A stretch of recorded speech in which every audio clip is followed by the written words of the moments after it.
Friends, welcome back to my channel. आज HTET के previous question में से बहुत इंपॉर्टेंट क्वेश्चंस लेके आई हूँ ग्रामर के, और हर एक चीज़ बहुत अच्छे से क्लियर की जाएगी। आपने वीडियो को पॉज करके साथ साथ गैस करने हैं और कमेंट करने हैं कि आपके कितने स्कोर हैं। तो चलो जल्दी से फटाफट से हम स्टार्ट करते हैं। It is surprising that Amit and Sumit look dash although they are twins. अब यहाँ पे हमने इसको समझना है, ऑल्दो दे आर ट्विंस, हालांकि वो ट्विंस हैं। इट इज़ सरप्राइजिंग दैट, ये बहुत ही आश्चर्यजनक बात है कि अमित और सुमित दोनों, अब क्या होना चाहिए, हालांकि वो ट्विंस है लेकिन वो दोनों सेम नहीं दिखते, यही सेंस निकल के आते हैं। तो ऐसे में ऑप्शन ऐसा ढूंढना है जिसका मीनिंग होगा डिफरेंट। तो फर्स्ट ऑप्शन देखते हैं, इनडिफरेंट। इनडिफरेंट डिफरेंट वर्ड तो है इसमें, लेकिन इसका मीनिंग कुछ हो रहा है। इसका मीनिंग है कि किसी के प्रति कोई फीलिंग ना होना, उदासीन होना, कोई रिएक्ट ना करना, कोई हैप्पी फील ना होना, ना सैड फील होना। इनडिफरेंट, किसी चीज़ को देख के इनडिफरेंट सा रहना। अलाइक का मतलब होता है सेम सेम, एक जैसे। सेम का मतलब तो है ही सेम। डिसिमिलर का मतलब होता है अलग अलग, मतलब सेम सेम नहीं। तो डी ऑप्शन यहाँ पे सही रहेगा। The city was kept dash the curfew for several days. तो सिटी जो है वो कई दिनों से कर्फ्यू में है, मतलब कोई चीज़ किसी के अंडर होना। यहाँ पे कैप्ट अंडर एक फ्रेजल वर्ब है और इसका मतलब होगा इन कंट्रोल, किसी चीज़ के कंट्रोल में होना, किसी के कंट्रोल में होना। जैसे हम बोलते हैं you are under CCTV, under CC मतलब सीसीटीवी के निगरानी में हो आप। ऐसे ही किसी के कंट्रोल में होना, यहाँ पे फ्रेजल वर्ब कैप्ट अंडर ही यूज होगा। नेक्स्ट देख लेते हैं। Title cover counts much dash sale of any book. Counts much मतलब मायने रखना। इसका मतलब हुआ कि कोई भी बुक की सेल के लिए टाइटल कवर जो है वो बहुत मायने रखता है, कि अच्छा कवर होगा तो बहुत बिकेंगी वो बुक्स। तो सेल के लिए यहाँ पे फोर की सेंस निकल के आएगी। वैसे भी ऐसे सेंटेंसेस में हम फोर का यूज़ करते हैं, this dress is for sale, है ना। तो यहाँ पे फोर का यूज़ होगा। Headlines of a newspaper are helpful dash understanding the news. मतलब न्यूज़पेपर की हेडलाइंस जो होती हैं वो किसी भी न्यूज़ को समझने में सहायता करती हैं, सहायक होती हैं। तो यहाँ पे हेल्पफुल इन अंडरस्टैंडिंग का यूज़ होगा। बात अंडरस्टैंडिंग की हो रही है तो यहाँ पे helpful in understanding the news, कि न्यूज़पेपर न्यूज़ समझने में हेल्पफुल है। हालांकि इसका अलग तरह से यूज़ ऐसा हो सकता है कि this video is helpful for you. जब हम इस तरह से इसको यूज़ करते हैं कि तुम्हारे लिए हेल्पफुल है, तो वहाँ पे फॉर यूज़ होगा, लेकिन इस सेंटेंस में ये यहाँ पे इनका यूज़ होगा। नेक्स्ट देख लेते हैं। Custom of having many wives, एक से ज़्यादा वाइफ्स रखने की प्रथा। वन वर्ड सब्सटीट्यूशन है। इस तरह के सब्सटीट्यूट को ढूंढना बहुत इजी है। अब many wives, many word use हुआ है, जहाँ भी आपको मैनी वर्ड यूज़ हुआ दिखेगा वहाँ पे हमने पॉली वाले ऑप्शन को चूज़ करना है। पॉली का मतलब ही एक से ज़्यादा, मैनी है। अब ऑप्शन ए में मोनो है, मोनो वर्ड जो है वो वन को इंडिकेट करता है, सिंगल को। बी ऑप्शन बाई है, जैसे बाईलिंगुअल, वो दो को इंडिकेट करता है, दो को। और जो पॉली है वो मल्टीपल, मैनी वाइफ्स की बात हो रही है तो यहाँ पे हम पॉलीगैमी वर्ड को यूज़ करेंगे। मैट्रिमनी का ये तो बिल्कुल ही अलग कंसेप्ट है, मैट्रिमनी का मतलब मैरिज है। तो option C is correct. Next is a small enclosure for cattle, sheep, poultry etcetera.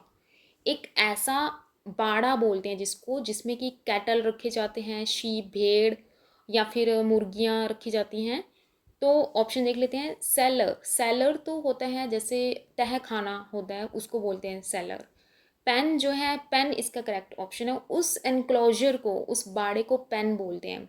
फिर भी बाकी ऑप्शन देखते हैं। स्टाई को, स्टाई होता है जिसमें जो पिग्स का घर होता है, पिग्स के लिए बनाई गई जगह होती है, उसको स्टाई बोलते हैं। स्टेबल जो होता है वो अस्तबल होता है, घोड़ों के लिए होता है, हॉर्सेस के लिए। तो option B is correct here. Next is lion's share means, कहावत है ये कि लायन शेयर, हमें थोड़ा गैस कर सकते हैं कि कुछ बड़ा होगा, कुछ बड़ा। तो ऑप्शन देख लेते हैं। लुक एंग्रीली, ये भी रॉन्ग है। मेजर शेयर, ये सही हो सकता है। माइनर, माइनर तो छोटा हो गया ना जब बात लायन की हो रही है। हार्ट ऑफ द प्रे, ये भी रॉन्ग है। तो major share is correct answer. Major share मतलब बहुत बड़ा हिस्सा, बहुत बड़ा हिस्सा हमारे पास आ रहा है, लायंस शेयर बोलेंगे। He got lion's share from his property, उसको अपनी प्रॉपर्टी से बहुत बड़ा हिस्सा मिला है। I was going to Rishikesh when on dash way I met dash European. अब यहाँ पे रास्ते, जिस रास्ते से हम जा रहे थे, हमें पता है डेफिनेट आर्टिकल यहाँ पे आएगा, तो डेफिनेट आर्टिकल होता है द, तो ऑप्शन ए और डी को हम कर देते हैं कट। अब हमारे पास है B and C options. I was going to Rishikesh when on the way, ऐसी कंडीशन में हम द वे का यूज़ करेंगे, डेफिनेट आर्टिकल का यूज़ करेंगे। I met dash European, a European या द यूरोपियन। अब यहाँ पे हमने क्या यूज़ करना है, मैं एक यूरोपियन से मिला या मैं किसी यूरोपियन से मिला, तो अ यूरोपियन यूज़ होगा यहाँ पे, द यूरोपियन नहीं होगा, क्योंकि द का मतलब, द यूरोपियन का मतलब है कि यूरोपियन लोगों से मिला, बट यहाँ पर तो एक यूरोपियन पर्सन की बात हुई है, तो अ यूरोपियन यूज़ होगा। ऑप्शन बी यहाँ पे ठीक होगा। Delayed by an hour, he reached late when it was already quite dark. The underlined word is a, तो यहाँ पे past tense है। underlined word देखने क्या है, क्या वही infinitive है, नहीं, infinitive के साथ to plus V1 होता है। present participle है, present participle कब बनता है, जब base form यानी V1 के साथ ing यूज़ होता है। past participle है ये, delayed second form, past form मतलब पास्ट पार्टिसिपल सेकंड फॉर्म होती है।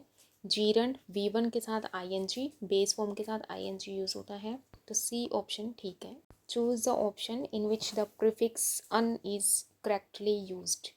चारों ऑप्शन में अन यूज़ हुआ है, प्रीफिक्स जो किसी वर्ड के आगे यूज़ होते हैं, तो इनमें से 3 ऐसे हैं जो सही तरीके से यूज़ नहीं हुए, तो हमने एक सही ऑप्शन को ढूंढना है। एक एक करके सारे ऑप्शन देखते हैं। अनकैपेबल, अनकैपेबल होता है कुछ, इनकैपेबल होता है।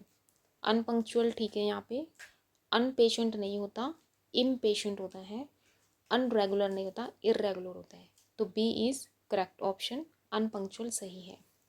Choose the correct passive form of the given sentence. They crowned him king. Normally क्या होता है, सब्जेक्ट को ऑब्जेक्ट बनाते हैं और ऑब्जेक्ट को सब्जेक्ट बनाते हैं, लेकिन इसमें टेंस चेंज नहीं होगा, लेकिन टेंस का हमने पैसिव फॉर्म में कन्वर्ट करना है टेंस को। पहले तो हम एक्टिव वॉइस का स्ट्रक्चर देते हैं। दे क्राउंड हिम किंग, क्राउंड यहाँ पे सेकंड फॉर्म का यूज़ हुआ है, तो सेकंड फॉर्म को हम किस में कन्वर्ट करते हैं, was were plus third form में। थर्ड फॉर्म तो यूज़ होती है, तो इन चारों ऑप्शन में हमने वॉज वर यानी पास्ट टेंस को देखना है। वॉज क्राउंड होना चाहिए सही ऑप्शन, तो ए और सी ऐसे दोनों हैं जिसमें वॉज क्राउंड का यूज़ हुआ है, मतलब वॉज के साथ थर्ड फॉर्म यूज़ हुई है, तो मतलब ऑप्शन बी कट गया और डी कट गया, हमारे पास बचे हैं ए और सी। अब इन दोनों में से कौन सा ठीक है, he was crowned king by us, by they है तो दे का दैम होना चाहिए। ही क्राउंड किंग, तो यहाँ पे दैम का, बाय दैम का यूज़ नहीं हुआ, यहाँ पे यूज़ होगा भी नहीं। कुछ केसेस में दे को दैम में कन्वर्ट नहीं किया जाता है। रीज़न ये है कि जहाँ पे सेंस निकल के आती है, हमें समझ आ जाता है, अंडरस्टूड है, वहाँ पे दैम की ज़रूरत नहीं है। हमारे लिए इतना बताना ही ज़रूरी है कि उसे राजा का ताज पहनाया गया, बजाय कि इसके कि उसे उनके द्वारा राजा का ताज पहनाया गया, तो यहाँ पे इसलिए दे का यूज़, दे को दैम में यूज़ नहीं किया गया। अ post without remuneration is dash post. Remuneration का मतलब होता है सैलरी, जो काम हम कर रहे हैं उसके बदले हमें जो पैसा मिल रहा है, तो इसका मतलब ये है एक ऐसा पद, ऐसी पोस्ट जो जिसके बदले में कोई भी रेमनरेशन, कोई सैलरी नहीं मिलती, बिना किसी सैलरी की पोस्ट, उसको क्या बोलते हैं, क्या उसके वॉलंटरी बोलते हैं, नहीं, वॉलंटरी का मतलब होता है ऑन डिज़ायर से, अपनी इच्छा से काम करना। साइनेक्योर, साइनेक्योर भी रॉन्ग आंसर है, क्योंकि साइनेक्योर का मतलब होता है कम काम ज़्यादा मुनाफा, तो सी ऑप्शन ठीक रहेगा यहाँ पे ऑनरेडी, क्योंकि ऑनरेडी का मतलब होता है अनपेड, बिना किसी वेतन के काम करना। ऑप्शन डी भी रॉन्ग है, इनवॉलंटरी का मतलब है अनैच्छिक। The match was stopped when it started raining. Underline word क्या है, किस तरह का ग्रुप है ये, तो ये तो एडवर्ब क्लॉज है। ये चारों ऑप्शंस में एडवर्ब क्लॉज दिया ही हुआ है, पता है आपको। ये देखना है आगे किस टाइप का है, प्लेस का है, मैनर का है, टाइम का है, रीज़न का है, तो उसके लिए हमने ध्यान से पढ़ना है। The match was stopped when it started raining. When मतलब जब, यहाँ पे व्हेन का मतलब है जब, क्योंकि एज अ कंजंक्शन यूज हुआ है। तो मतलब हमें टाइम का पता लग रहा है, क्योंकि मैच कब रुका, जब बारिश शुरू हुई। तो यहाँ पे टाइम इंडिकेट कर रहा है, तो एडवर्ब क्लॉज ऑफ टाइम है यहाँ पे। राइट आंसर है C. The present government has come up with fabulously novel schemes. In the sentence, the word novel is used as.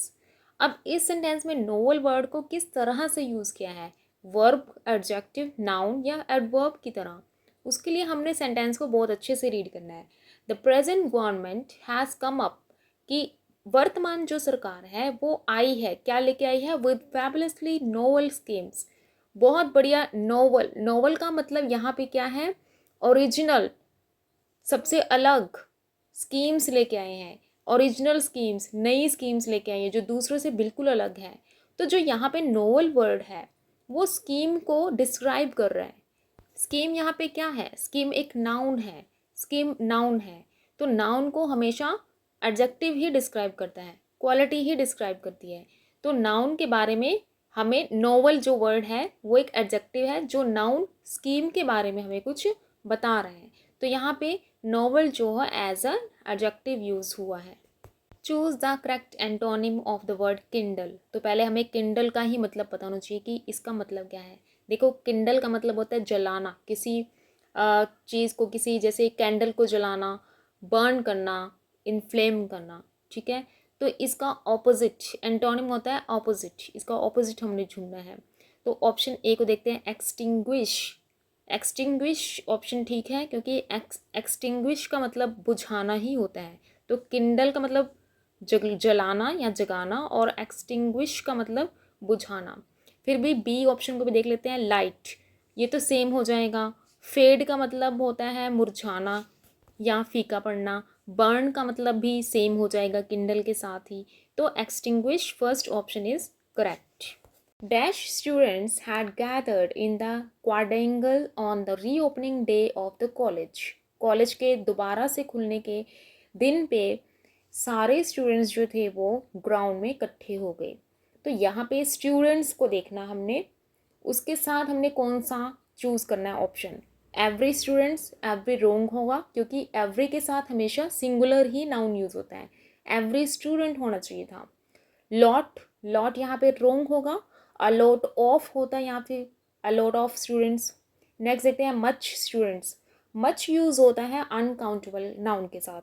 यहाँ पे स्टूडेंट्स को हम काउंट कर सकते हैं, ये प्लूरल काउंटेबल नाउन है। तो मैनी ऑप्शन यहाँ पे सही रहेगा। मैनी स्टूडेंट्स, कई विद्यार्थी, बहुत से विद्यार्थी, कई विद्यार्थी। तो मैनी जो है वो हमेशा यूज़ होता है प्लूरल काउंटेबल नाउन के साथ। यहाँ पे ऑप्शन डी सही है। Choose the correct sentence. चारों ऑप्शन रॉन्ग है, एक सही है। ये तो देखने में बिल्कुल सेम सेम लग रहे हैं, हमने एक एक करके बहुत ध्यान से देखना है। ए को देख लेते हैं, new houses have being built for the homeless. पहली बात, ये पैसिव वॉइस सेंटेंस है, ये पैसिव वॉइस का सेंटेंस है। न्यू हाउसेज यहाँ तक ठीक है, हैव यूज हुआ है, ठीक है। बीइंग, बीइंग नहीं यूज़ होगा। हैव के साथ, हैज़, हैव, हैड के साथ हमेशा बीन यूज़ होता है। तो ये यहीं वहीं रोंग कर दो, इसको आगे देखने की जरूरत नहीं। सेकंड देखते हैं, new house have.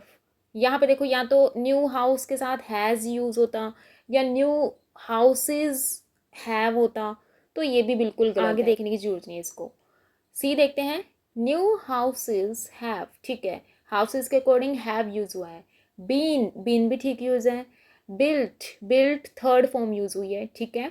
For the homeless, यहाँ पे स्पेस नहीं आया हुआ, वैसे द के बाद स्पेस है, होमलेस। तो ये बिल्कुल ग्रामेटिकली ठीक है। लास्ट देख लेते हैं, new houses has been built for the homeless. Has been, houses तो प्लूरल है, उसके साथ हैज़ नहीं आएगा। तो ऑप्शन सी यहाँ पे बिल्कुल सही है। You should not dash unfair means even if you fail. यहाँ तक कि अगर तुम चाहे फेल भी हो जाओ, लेकिन तुम्हें कभी भी अनुचित नहीं करना चाहिए, मतलब गलत तरीका नहीं अपनाना चाहिए। तो इनमें से अपनाना, अपनाना के लिए कौन सा ऑप्शन सही रहेगा। देखते हैं हम अडॉप्ट, ठीक है। अडॉप्ट का मतलब होता है अपनाना, किसी को अपनाना। अडेप्ट दिया हुआ है, अडेप्ट का मतलब होता है स्किलफुल, कोई निपुण है किसी काम में, स्किलफुल है। उसके बाद सी ऑप्शन अडेप्ट जो है उसका मतलब होता है अनुकूलित हो जाना, अपने आप को ढाल लेना, सिचुएशन के अकॉर्डिंग ढाल लेना, अडेप्ट करना। डी ऑप्शन है अडेप्टेड, वो सी की ही पास्ट फॉर्म है। तो ऑप्शन ए जो है वो बिल्कुल सही फिट हो रहा है।